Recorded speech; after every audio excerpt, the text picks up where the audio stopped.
Maka kalau kita meraih keberhasilan, jangan kita sombong. Inilah manfaat utama dari beriman kepada takdir. Kalau terkena musibah, ya sudah, mau diapain? Qadarullah. Apalagi antum sudah prosedural, sudah berusaha, sudah berdoa, sudah maksimal, sudah ikhtiar, kemudian hasilnya tidak sesuai dengan yang antum inginkan, ini namanya takdir. Kalau dapat sesuatu, jangan sombong. Baik, faedah yang ketiga, agar kalau kita beriman kepada takdir, kita tidak ujub. Kenapa tidak ujub? Karena kita tidak tahu bagaimana kesudahan kita. Makanya suatu yang menggelisahkan para ulama dahulu adalah masalah al-khawatim. Bagaimana kesudahan mereka? Mereka nggak tahu. Kita nggak tahu bagaimana nasib kita ketika akan meninggal dunia. Kita nggak tahu. Sekarang kita alhamdulillah Allah berikan nikmat. Mudah-mudahan Allah teruskan nikmat kita sehingga kita meninggal dalam kondisi husnul khatimah. Amin ya rabbal alamin. Tapi tidak ada di antara kita yang tahu bagaimana kesudahan kita. Makanya dalam hadis Rasulullah SAW bersabda, "Inna ahadakum la ya'malu bi amali ahli jannah hatta ma yakunu bainahu wa bainaha illa dhira' fayasbiqu alaihi alkitab." Sungguhnya salah seorang dari kalian melakukan amalan-amalan penghuni surga sampai jarak antara dia dengan surga hanya tinggal 1 hasta. Artinya kalau dia meninggal mungkin masuk surga tinggal sedikit. Fayasbiqu alaihi alkitab. Namun sudah kedahuluan takdir. Fayamalu bi amali ahlin nar. Di penghujung hayatnya dia beramal dengan amalan penghuni neraka jahanam. Kemudian dia meninggal fayadkhuluha. Kemudian dia masuk neraka jahanam. Dan ada orang seperti itu. Orang-orang dahulunya, ya dai-dai juga ada ya.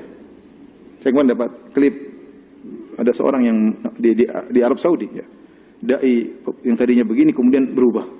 Yang tadinya menasihati para pemuda untuk tiba-tiba joget-joget. Subhanallah. Ini zaman sekarang.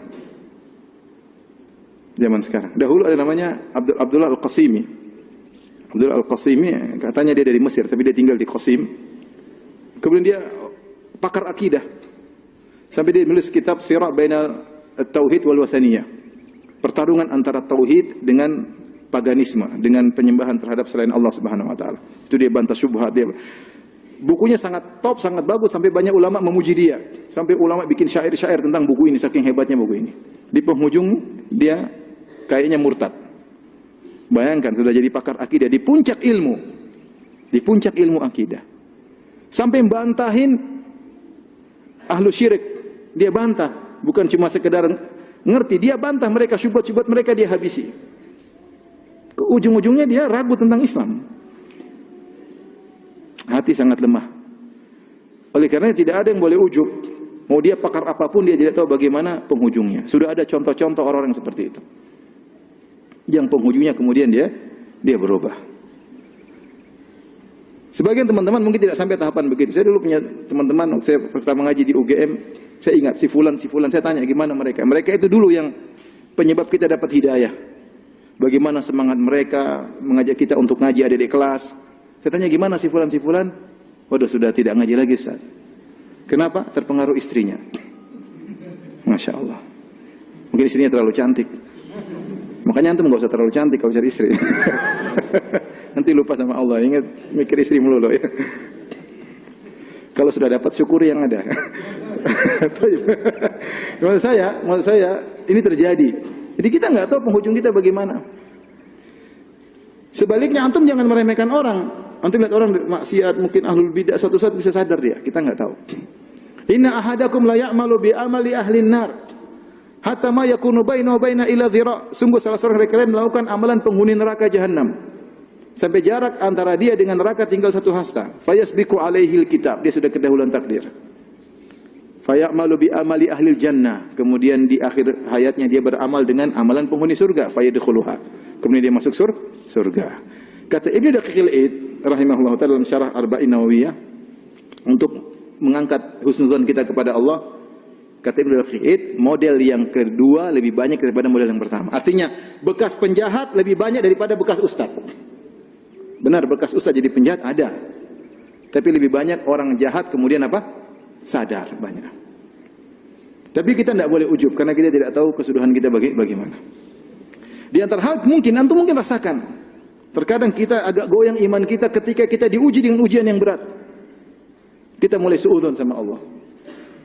Itu kita alami kadang-kadang. Wa zulzilu Hatta yaqula ar-rasulu walladzina amanu ma'ah, mata nasrullah. Mereka digoncang sampai Nabi dan pengikutnya berkata, kapan datang pertolongan Allah Subhanahu wa taala? Maksud saya, Allah berfirman, wa minan nasi may ya'budullah ala harfin fa in asabahu khairun itma'anna bih wa in asabatu fitnatun inqalaba ala wajhihi khasirat dunya wal akhirah dzalika huwal khusranul mubin. Dalam surat Al-Hajj kata Allah Subhanahu wa taala, di antara manusia ada yang beribadah kepada Allah cuma tidak totalitas, hanya di ujung-ujung saja. Di antara bukti dia beribadah hanya di ujung-ujung saja, kalau dia dapat kebaikan, imannya tenang. Dia tenang. Kata Syekh Sa'di rahimahullah, dia tenang, tentram bukan karena imannya tapi karena kebaikan yang dia rasakan. Dia ridho dengan kebaikan. Wa in asabathu fitnatun inqalaba ala wajhi. Tapi kalau dia ditimpa dengan kesulitan, dia murtad. Jadi yang buat dia tenang itu bukan imannya ternyata, tapi tenang karena duniawi. Nah, ada orang seperti kita, terkadang seperti kita lemah iman kita. Kita enggak tahu sampai kapan kita bisa bertahan. Maka jangan pernah ujub dengan apa yang sudah kita raih sekarang. Jangan ujub, jenggot kita sudah panjang, jangan ujub. Jangan ujub kita sudah cingkrang, jangan ujub kita sering salat lima waktu. Jangan ujub dengan sedekah yang sudah kita sedekahkan, jangan ujub dengan ceramah yang sudah kita sampaikan, jangan ujub dengan ilmu yang sudah kita raih. Jangan ujub Anda menjadi pakar ini, enggak ada ceritanya. Kalau Allah rubah, Allah bolak-balikan hati manusia, mudah sekali hati berubah. Di antara sebab hati kita berubah kalau kita ujub. Makanya ketika para ulama bahas tentang Abdul Al-Qasimi, mereka mengatakan dia terkena ujub.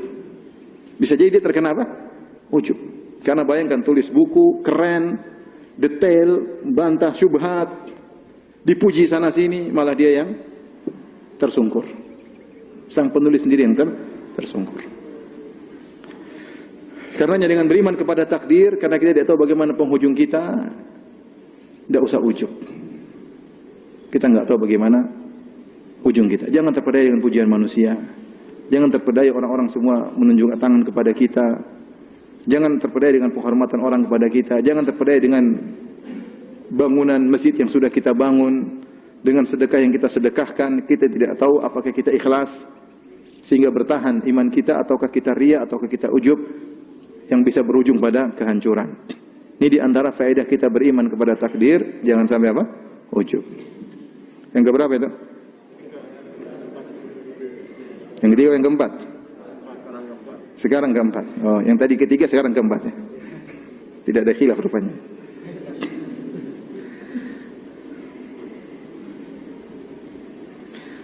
Di antara faedah kita beriman kepada takdir,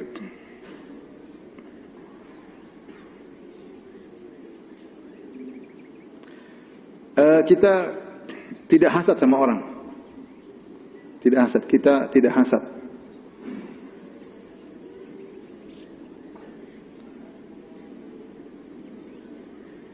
Orang yang beriman kepada takdir hatinya bersih. Dia sudah tahu semua ditakdirkan. Ya. Karena dia tahu bahwasanya semua yang Allah takdirkan dibangun di atas sifat dzatiyah Allah, itu sifat hikmah. Saya sudah jelaskan Allah punya sifat dzatiyah terkait dengan takdir. Ilmu, di antaranya hikmah, ya. Di antaranya kudrah. Ini semua sifat-sifat dzatiyah yang terkait dengan takdir. Jadi Allah Subhanahu wa taala mentakdirkan sesuatu pasti ada hikmah di baliknya. Dan sudah katakan, ketika kita berkata rukun yang keenam, al-imanu bil qadari khairihi wa syarrihi, beriman kepada takdir yang baik maupun yang buruk, maksudnya yang terjadi. Adapun perbuatan Allah menciptakan keburukan tersebut, pasti ada apa? Hikmahnya. Contoh dalam hal ini seperti firman Allah Subhanahu wa taala, "Dhaharal fasadu fil barri wal bahri bima kasabat aydin nas liyudhiqahum ba'dalladzi amilu la'allahum yarji'un." Telah nampak kerusakan di daratan dan di lautan. Itu kerusakan, bencana, malapetaka, ya, kerusakan, pembunuhan, pemerkosaan, banyak terjadi apa? Kerusakan di daratan maupun di lautan. Kenapa kata Allah bima kasabat aydin nas? Akibat perbuatan manusia, akibat dosa-dosa yang mereka lakukan, Allah takdirkan terjadi kerusakan. Buat apa Allah takdirkan kerusakan padahal Allah tidak suka dengan kerusakan? Wallahu la yuhibbul fasad. Allah tidak suka dengan kerusakan, tapi Allah ciptakan kerusakan di daratan dan di lautan. Kenapa? Liyudhiqahum ba'dalladzi amilu, agar Allah membuat manusia merasakan sebagian akibat ulah perbuatan mereka. Tujuannya apa? La'allahum yarji'un, agar mereka sadar.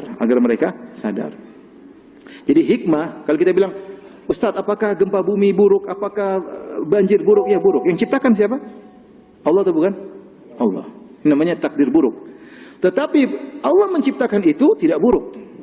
Wa syarru laisa ilaik, tidak ada keburukan yang kembali kepada Allah. Di balik penciptaan Allah terhadap bencana-bencana ada hikmah yang Allah kehendaki. Ada hikmah yang Allah kehendaki. Ibnu Qayyim bahas panjang lebar dalam Syifaul Alil. Ini bahasanya panjang, orang ateis punya syubhat yang saya tidak ingin sampaikan sekarang. Tapi intinya begitu. Intinya kita meyakini bahwasanya di balik itu semua ada hikmah. Nah, di antara hamba-hamba Allah ada orang yang tidak bisa jadi baik kecuali Allah jadikan dalam kondisi kaya. Seandainya Allah jadikan dia miskin, dia akan rusak. Dan di antara hamba-hamba Allah ada yang tidak ada yang bisa bikin dia baik kecuali dalam kondisi miskin. Kalau dia kaya, dia rusak. Antum milih yang pertama ya. Tapi yang jadi tentukan bukan antum. Di antara hamba-hamba Allah ada yang tidak bisa jadi baik kecuali kalau dia sehat. Kalau dia sakit, dia rusak. Dia rusak, dia tidak percaya sama Tuhan atau tidak bersyukur. Dan di antara hamba-hamba Allah ada yang tidak baik kecuali dia sakit. Kalau dia sehat, dia bahaya. Yang tahu itu semua siapa? Allah Subhanahu wa taala. Jadi ada orang yang tidak bisa baik kecuali apa? Kaya. Kalau dia miskin, dia mungkin rusak. Nanti bisa jadi Allah uji dia dengan kemiskinan pada saatnya. Ketika imannya sudah cukup, Allah buat dia jadi miskin. Ada hamba-hamba Allah yang tidak bisa baik kecuali dalam kondisi miskin. Miskin dia beribadah kepada Allah, dililit utang terus, setiap hari berdoa, ya Allah. Kalau dia kaya, ngaco. Dia kaya, mungkin dia berzina, mungkin dia joget-joget, mungkin minum khamar, mungkin musik-musikan, mungkin main judi, mungkin gak pernah sholat, mungkin gak pernah nangis karena Allah Subhanahu wa taala, rusak. Jadi Allah biarkan dia miskin terus. Antum maunya yang pertama kan? Yang kedua antum kurang suka ya. Tapi tadi pilihan di sisi Allah, bukan kita yang milih. Allah lebih tahu tentang kemaslahatan kita daripada kita yang kita rencanakan. Di antara hamba Allah ada yang tidak baik kecuali sehat. Kalau dia sakit mungkin dia tidak beribadah, mungkin dia malas, mungkin dia benci sama syariat. Dan di antara hamba Allah ada yang tidak baik kecuali dia sakit. Kalau dia sehat mungkin dia ngaco ya. Jadi kita tahu semua di balik apa yang Allah tetapkan adalah ada hikmahnya. Dengan demikian seorang tidak akan hasad. Dia tahu bahwasanya apa yang Allah gariskan kepada setiap makhluk sesuai dengan ilmu Allah Subhanahu wa taala. Ada hikmahnya. Ada hikmahnya. Ya. Maka tidak perlu dia berangan-angan sesuatu di luar kemampuan dia. Jangan sampai orang tua berkeinginan untuk jadi muda kembali, ya sudah, enggak bisa bersyukur. Wala tatamannaw ma faddalallahu bihi ba'dakum ala ba'd. Lirrijali nasibun mimma kasabu walinisa'in nasibun mimma iktasaban was'alullaha min fadli. Kata Allah, janganlah sebagian kalian berangan-angan memiliki apa yang dimiliki oleh sebagian yang lain. Jangan laki-laki ingin seperti perempuan, jangan perempuan seperti laki-laki. Masing-masing punya jatah sendiri-sendiri. Laki-laki punya jatah untuk beramal dengan kodratnya sebagai laki, wanita punya ranah untuk beramal sesuai dengan kodratnya sebagai wanita. Jangan laki-laki nuntut seperti wanita, jangan wanita nuntut seperti laki-laki. Jangan wanita bilang, coba saya jadi laki-laki, saya bisa keluar ke sana kemari, jalan-jalan. Jangan perempuan di rumah. Jangan laki-laki bilang, coba kalau saya jadi perempuan bisa hamil, bisa punya anak, bisa gendong ya. Jangan. Jangan. Masing-masing punya ranah untuk beraktivitas, masing-masing punya ranah untuk bisa beramal soleh. Tetapi was'alullaha min fadli, mintalah karunia dari Allah Subhanahu wa taala. Nah, kalau kita beriman pada takdir, sudah Allah takdir saya gini, saya berusaha, tapi jangan saya hasad sama orang. Kalau saya dijadikan begitu, belum tentu saya bisa bersyukur. Saya bilang aja contohnya ya, saya bicara masalah ranah dai. Kita di tanah air dai bermacam-macam ya. Ada yang mungkin kalau dia bikin pengajian mungkin ribuan, masjid enggak cukup, jalan enggak cukup, semua enggak cukup, ada. Sebagian saat kita Masya Allah seperti itu. Ada yang dai mungkin yang hadir cuma 10 orang, 20 orang. Ada yang mungkin 5 orang. Ada yang mungkin sendirian, tidak ada muridnya. Jadi ini terjadi bukan di sini, di Saudi juga begitu. Dulu sempat tersebar foto seorang dai, syekh bukan dai, syekh, doktor di Masjid Nabawi, dia ceramah yang hadir cuma 1 orang. Tapi dia ceramah tetap, dia sampaikan ilmu, yang hadir cuma berapa orang? 1 orang. Nah, jangan sampai orang yang mungkin yang hadir sedikit hasad kepada orang yang hadirnya banyak. Sungguhnya yang hadir banyak itu dia sedang diuji oleh Allah Subhanahu wa taala. Antum kira mudah menjaga hati ketika yang hadir banyak, bisa ujub, bisa ria, bisa sombong, bisa angkuh, bisa sok, bisa macam-macam ya. Karena suasana bisa merubah hati seseorang. Ya sudah, antum 2-3 orang ikhlas sudah. Enggak apa-apa, yang hadir sedikit tapi apa? Ikhlas. Jangan sampai sudah hadir sedikit hasad lagi, sombong lagi. Jadi maksud saya, ini contoh saya bicara tentang para dai, ya sudahlah. Dia punya ujian. Saya kalau dikasih audiens sebanyak Ustadz Fulan mungkin belum tentu saya ikhlas. Belum saya ikhlas. Kita enggak tahu yang Allah pilih yang terbaik buat kita. Sehingga tidak perlu kita hasad kepada yang kita minta kepada Allah, ya Allah mudahkan ilmu saya diterima. Ya Allah mudahkan wahlul 'uqdatam min lisani yafqahu qawli. Ya Allah angkatlah kekakuan dari lisanku agar mereka bisa paham apa yang aku sampaikan. Mudahkan aku bisa menyampaikan materi yang aku siapkan. Seperti itu. Kita berdoa kepada, jangan hasad sama orang tapi minta kebaikan kepada Allah Subhanahu. Ini saya bicara misalnya ranah dai misalnya ya. Kita enggak tahu. Ya akhi, belum tentu orang yang pengikutnya banyak surganya lebih tinggi daripada antum yang tidak ada pengikutnya. Benar atau tidak? Yang penting kan di akhirat, bukan di sini. Betapa banyak orang surganya tinggi tidak ada yang kenal. Jadi jangan, memang kalau kecuali ada ketentuan yang pengikutnya paling banyak, surganya paling tinggi, ya kita banyak-banyakan pengikut. Tapi kan tidak, ternyata ada nabi laisa ma'ahu ahad. Ada seorang nabi tidak ada pengikutnya sama sekali. Yang penting antum baik dengan Allah Subhanahu wa taala. Allah tahu yang terbaik bagi antum. Kalau antum dijadikan tenar tersohor, belum tentu antum ikhlas. Belum tentu antum ikhlas. Makanya kalau antum lagi misalnya panitia pengajian, tidak mesti antum harus dekat sama ustaz. Kalau saya ingin dekat dengan ustaz. Kalau antum tidak jadi dekat terus, ya sudah. Antum sudah salam ustaznya cuekin, ya sudah. Antum dekat sama ustaz belum tentu ikhlas. Nanti foto sama ustaz upload, niatnya apa? Buat nikah lagi. Jual nama ustaz untuk kawin lagi, ngawur. Foto kau masuk, niatnya apa? Foto-foto kau masukkan ke dalam Instagram atau foto sama ustaz. Ya Allah yang tahu niatan. Maksud saya itu berat, itu pun bisa merubah niat seseorang. Jadi Allah lebih tahu mana yang terbaik bagi antum. Antum berusaha, tidak usah hasad sama orang. Tidak usah hasad sama orang ya. Yakin apa yang Allah tetapkan itu yang terbaik bagi antum. Semua ada hikmahnya, Tugas antum hanyalah ikhtiar dan berusaha. Baik.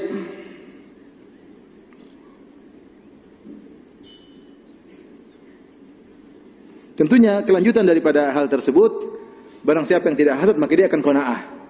Faedah berikutnya, orang yang beriman dengan takdir apa? Dia akan apa? Qanaah. Dia akan qanaah. Dia tahu bahwasanya apa yang Allah gariskan kepada yang terbaik. Tapi ini orang tidak bisa qanaah kecuali di prosedural. Maksudnya prosedural itu apa? Dia sudah ikhtiar, berusaha, hasilnya begitu, ya sudah ini yang terbaik. Tapi kalau dia tidak prosedural, maka dia sulit untuk qanaah. Maksud saya seorang berusaha, berdoa, berusaha. Kalau dia sudah berusaha dan berdoa, hasilnya begitu, yakin itu yang terbaik. Qanaah. Inilah yang Allah gariskan buat saya. Ya. Dan qanaah adalah kebahagiaan. Ya, kata Nabi SAW, irda bima qasamahu Allahu lak takun agnan nas. Ridhalah dengan apa yang Allah bagikan untukmu, jatahmu, kau akan menjadi orang terkaya. Bahkan lebih kaya daripada raja bisa jadi.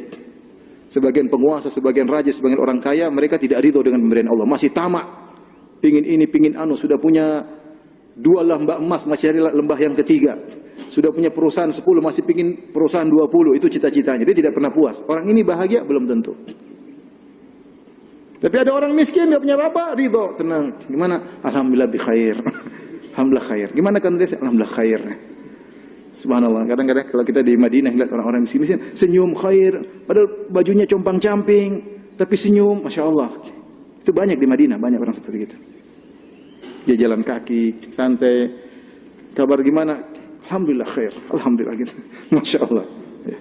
Masa pandemi ini kita lihat, ada orang miskin, gimana kondisi? Khair, alhamdulillah. Kita ketemu orang miliarder gimana? Waduh, berat Ustaz, berat. Yang satu miskin gak punya apa-apa, khair Ustaz, alhamdulillah. Alhamdulillah, ala kulli hal, alhamdulillah. Gitu aja. Jadi orang kalau ridha dengan pemberian Allah, maka dia akan menjadi orang yang paling kaya. Dia qanaah. Kapan qanaah dicabut dari kita, hilang kebahagiaan dari kita. Ya. Maka antum qanaah lah. Qanaah terhadap Allah rezekikan kepada antum ya. Bisa jadi antum lebih kaya daripada raja, daripada penguasa, daripada miliarder ya. Yang penting kan bahagia. Tidak harus dengan casing yang kelihatannya hebat, rumah yang mewah, mobil yang mewah, ternyata antum menderita. Makanya kata orang, jangan kau lihat apa yang Allah berikan kepada dia, tapi kau tidak tahu apa yang Allah ambil dari dia. Kita lihat orang yang Allah berikan sama dia, kita nggak tahu dia sedang ditimpa musibah apa. Kita nggak tahu. Kelihatannya orang kayaknya happy-happy, ternyata di balik itu dia ada penderitaan yang dialami. Entah kita tahu belakang atau tidak tahu sama sekali. Makanya dikatakan, jangan kau lihat apa yang Allah berikan kepada dia, tapi renungkanlah tentang apa yang Allah ambil dari dia. Karenanya di antara doa yang hendaknya kita hafalkan, as'aluka ridha ba'dal qadha. As'aluka ridha ba'dal qadha. Ya Allah, aku minta kepada Engkau keridhaan hati setelah Kau tetapkan keputusan untukku. Ini hati kadang-kadang merontak, tidak sesuai dengan keinginan. Hilanglah qanaah dari hati kita. Ketika qanaah hilang, maka kita tidak akan bahagia. Tapi jadi ini di antara keutamaan beriman kepada takdir. Kita tahu bahwasanya Allah Subhanahu wa taala ketika mentakdirkan sesuatu, menetapkan sesuatu di atas sifat zatiyah Allah, itu sifat hikmah. Pasti ada hikmahnya. Entah kita tahu entah tidak kita tahu, tapi pasti ada hikmahnya. Kalau kita ikut prosedur, maka itulah ketetapan yang terbaik bagi kita. Semakin kita ridho dengan keputusan Allah, maka kita semakin semakin qanaah. Taib yang berikutnya, yang keberapa? Di antaranya orang yang beriman dengan takdir berani, dia jadi pemberani. Dia berani dalam berdakwah, berani dalam berjuang, berani dalam menyampaikan kebenaran, tentunya dengan perhitungan, ini bukan asal, bukan ngawur, ya. Tapi dia berani dia nyampaikan karena dia tahu bahwasanya dia tidak akan terkena kematian atau penderitaan kecuali apa yang telah Allah tetapkan. Kun lan yusibana illa ma kataballahu lana huwa maulana. Katakanlah, lan yusibana illa ma kataballahu lana. Tidak akan menimpa kami kecuali yang telah Allah catat. Huwa maulana, Allah pelindung kami, Allah pengurus kami. Wa 'alallahi falyatawakkalul mutawakkilun. Makanya orang bertawakal banyak bertawakal kepada Allah. Inilah yang menjadikan para sahabat dulu nekatnya luar biasa. Ketika kita bicara tentang pertempuran antara mereka dengan orang kafir, ya. Para sahabat nekat luar biasa. Bahkan di antara mereka ada yang masuk di pusat kematian, masuk maju. Seperti siapa ya? Sahabat yang kemudian dia entah Tariq bin Malik atau siapa yang dia kemudian sulit bertempur, kemudian para kaum muslimin tidak bisa masuk. Akhirnya dia masuk di pagar, masuk sendirian. Kemudian dia hancurkan gerbang supaya orang bisa masuk. Sendirian masuk. Ternyata dia tidak mati. Dia tidak mati. Kenapa? Dia yakin kalau memang saya tidak mati, tidak bakalan mati. Meskipun loncat ke dalam kerumunan pasukan musuh. Contoh nyata adalah Khalid bin Walid. Khalid bin Walid, apa kata Khalid bin Walid ketika akan meninggal dunia? Ketika Khalid bin Walid akan meninggal dunia, beliau menangis. Karena cita-cita beliau adalah meninggal di medan pertempuran. Tapi ternyata beliau beraninya luar biasa, maju dalam pertempuran, tidak mati-mati. Bagaimana dalam perang Mu'tah? Sampai dia berperang dengan 9 pedang. Luar biasa. Pedangnya patah. Ambil pedang kedua. Patah lagi. Ambil pedang ketiga. Masya Allah. Kuatnya tangannya saya pedang yang patah. Kalau kita baru pertama tangan kita yang patah. Saya bayangkan subhanallah Khalid bin Walid perang sampai 9 pedang. Pedang terakhir tidak patah. Tapi 8 pedang patah di tangannya. Bagaimana pertempuran luar biasa. Ya, tapi tidak mati. Yang meninggal pun luar biasa. Contoh Ja'far bin Abi Thalib ketika meninggal, ditemukan di tubuhnya 80 sekian bekas luka. Tombak, panah, pedang, tapi semua di depan, enggak ada di belakang sama sekali. Artinya dia tidak pernah mundur sedikit pun. Ketika dia maju perang, tikam 1, tikam 2 masih terus berperang. Semua luka di bagian depan tubuhnya. Dia mukbil ghairu mudbir, maju terus tidak pernah mundur. Khalid bin Walid ini contoh. Ketika dia akan meninggal, dia menangis, dia berkata, "Ma min amalin arja indi ba'da la ilaha illallah min lailatin syadidatin al-jalid fi sariyatin min al-muhajirin battaha atau apa ini wa ana mutatarris was sama'u tanhal alayya wa ana antadhiru subha hatta aghiru 'ala al-kuffar atau ughiru 'ala al-kuffar fa alaikumul jihad." Itu tentang jihad ya. Dia berkata, tidak ada amal yang paling aku harapkan, yang paling aku banggakan di hadapan Allah agar aku bertemu dengan Allah seperti suatu amalan yang paling aku sukai, yaitu di malam yang sangat dingin. Kemudian aku pun tidur di bawah perisaiku sementara hujan turun, menunggu besok pagi-pagi menyerang musuh. Itu amal yang paling saya sukai. Ini penderitaan kan? Malam-malam dingin nungguin hujan turun, tunggu sampai besok subuh. Lama atau tidak? Lama. Tapi bilang itu amal yang paling saya banggakan. Bertemu dengan Allah Subhanahu wa taala. Ya. Maka hendaknya kalian berjuang di jalan Allah Subhanahu wa taala. Laqad syahidtu kada wa kada zahfan. Aku sudah menghadiri sekian puluh peperangan gabung dengan musuh. Ya. Wa ma fi jasadi mawdi'u shibrin illa wa fihi darbatu sayfin aw ramyatin bisahmin aw ta'natin birumhin. Tidak ada di tubuhku satu jengkal kecuali situ pasti ada luka. Entah luka karena pedang, sayatan pedang, atau luka karena tombak, atau luka karena panah. Setiap jengkal pasti ada luka. Siapa Khalid bin Walid yang Allah sebut, yang lain mengatakan sayfun min suyufillah, pedang Allah. Wa hadza wa ha anadha amutu ala firashi hatfa anfi kama yamutul ba'ir. Nah, sekarang saya ternyata tidak meninggal di medan pertempuran, saya meninggal di tempat tidur. Sebagaimana hewan unta yang meninggal di tempatnya. Kemudian dia berkata, laqad talabtul qatla fi madhannihi falam yuqaddar li ila an amuta ala firashi. Aku telah mencari kematian di tempat-tempatnya, itu aku masuk dalam medan pertempuran agar aku meninggal mati syahid. Ternyata Allah tidak mentakdirkan aku meninggal di situ. Ya. Kemudian kata beliau, fala namat ayunul jubana. Ya. Jadi mencelanya orang-orang penakut itu, yang takut mati. Aku ini mau mati-mati enggak mati-mati. Dia ingin menyampaikan demikian. Ya. Ini contoh ya. Ya. Aku ini mau mati enggak mati-mati. Artinya kalau belum ditakdirkan tidak akan apa? Mati. Jadi inilah ketika para sahabat mereka beriman dengan takdir, maka mereka berani. Mereka berani berjuang, mereka berani berdakwah, mereka berani mencapaikan kebenaran. Itu bayangkan bagaimana Rib'i bin Amir ketika bertemu dengan Rustum, dia datang sendirian. Dengan Rustum kepala panglima Persia dengan puluhan ribu pasukannya, Rib'i datang sendiri. Ditanya, "Ngapain kau ke sini? Ngapain kalian ke sini?" Kata dia, "Kami diutus oleh Allah, ibta'atsana Allah." Kami diutus oleh Allah untuk apa? Untuk mengeluarkan manusia dari peribadatan kepada manusia, dari peribadatan kepada makhluk menuju peribadatan kepada pencipta makhluk. Dia sendirian. Dia tidak takut sama sekali. Itulah para sahabat. Oleh karenanya seorang ketika dia melakukan satu kegiatan, dia ingat kepada takdir dan dia kalau sudah takdir mau diapain. Tapi jangan ngawur juga ya. Semuanya dengan apa? Perhitungan. Tapi inilah yang menjadikan dulu para sahabat sampai dakwah tersebar, sampai Islam tersebar karena iman mereka kepada takdir. Lihat kata Khalid, saya sudah berusaha, waqad talabtul qatla fi madhannihi. Aku sudah mencari kematian di tempat-tempat yang akan datang kematian, tapi walam yuqaddar alayya. Aku tidak ditakdirkan untuk mati dalam pertempuran. Maka fala namat ayunul jubana, itu orang-orang penakut itu, ya. Nih, takut-takut ngapain? Takut-takut ngapain? Ada sebagian teman cerita ya. Ada seorang ustadz yang pergi ke kemanusiaan, pergi ke Suriah waktu itu bawa obat-obatan ya. Mereka terkadang diskusi,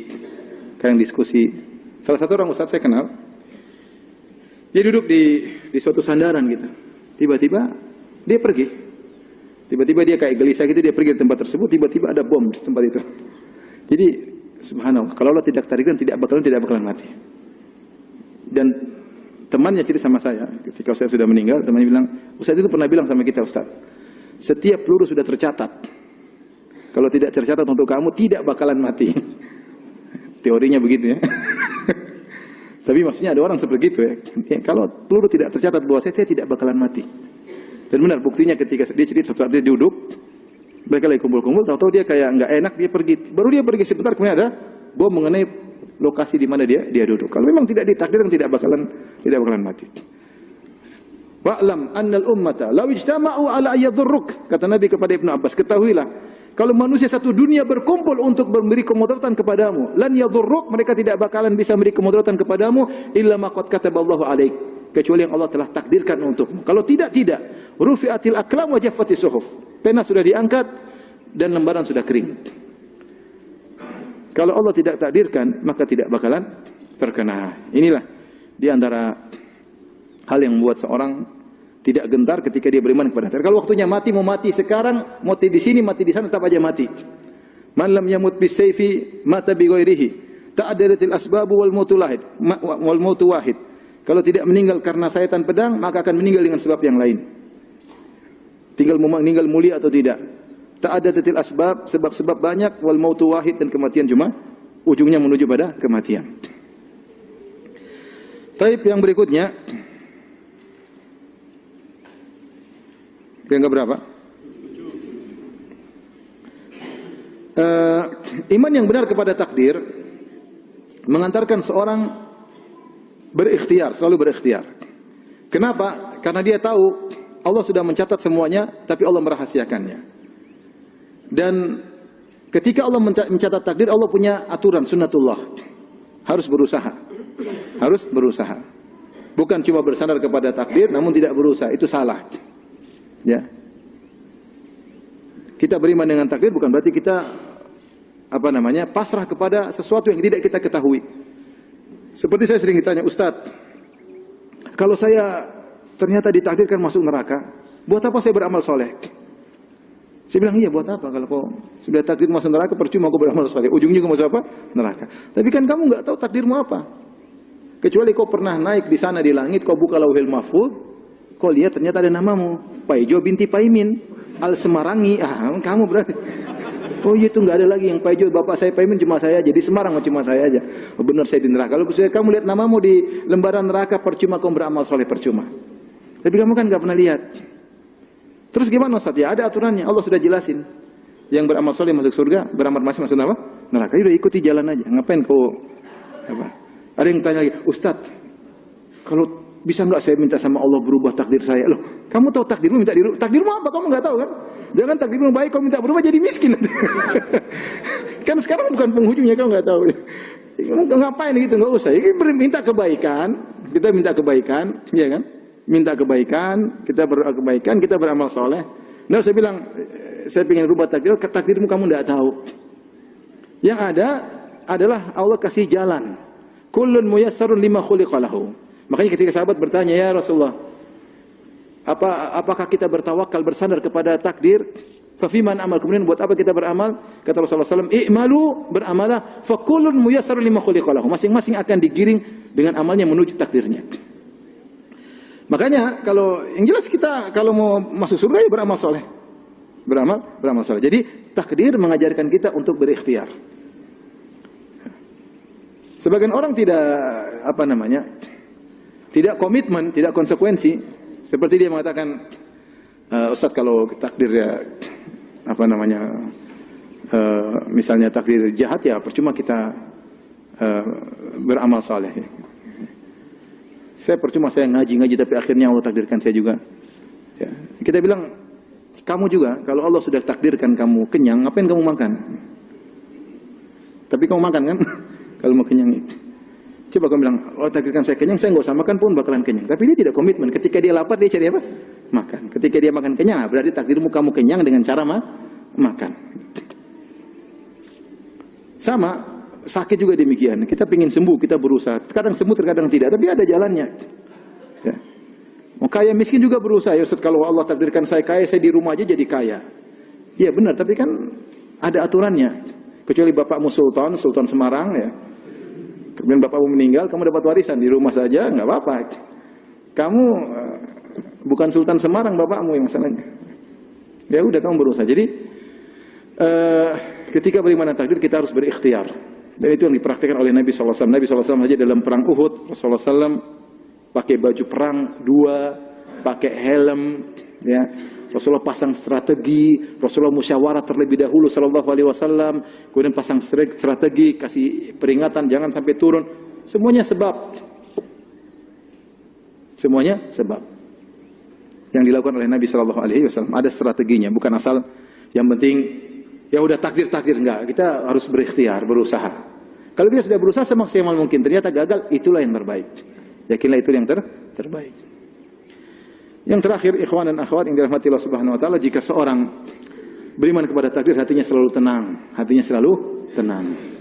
Makanya ada orang-orang, ada tulisan dokter-dokter kafir kadang heran melihat orang Islam. Sekarang ada dokter kafir, dia ingin mengabarkan bahwasanya orang Islam ini terkena kanker. Dia bingung bagaimana mau cara menyampaikan. Mau ngomong dari mana? Bingung. Bingung dari sini kah, dari sini kah? Mukadimahnya apa? Intinya dia sampaikan kepada orang muslim tersebut, Anda terkena kanker. Dia bilang, innalillahi wa inna ilaihi raji'un. Terus ya sudah, mau diapain? Tegar, kuat, dan banyak orang seperti itu. Jika katakan kamu terkena kanker, sabar dia. Karena saya ketemu orang terkena kanker, sabar dia. Ya, qadarullah Ustaz, qadarullah. Ya. Dan itu tidak teriak-teriak, tidak ngamuk-ngamuk, tidak lempar sini. Itu banyak orang Islam seperti itu.